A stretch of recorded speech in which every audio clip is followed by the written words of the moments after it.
உன் சமையலறையில் நான் உப்பா சர்க்கரையா?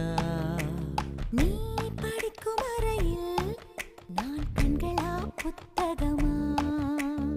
உன் சமையலறையில் நான் உப்பா சர்க்கரையா? நீ படிக்கும் அறையில் நான் கண்களா புத்தகமா? நீ விரல்கள் என்றால் நான் நகமா மோதிரமா? நீ இதழ்கள் என்றால் நான் முத்தமா புன்னகையா?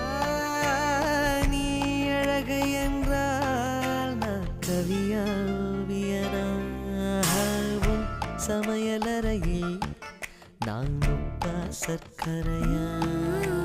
நீ படிக்கும் அறையில் நான் கண்களா புத்தகமா?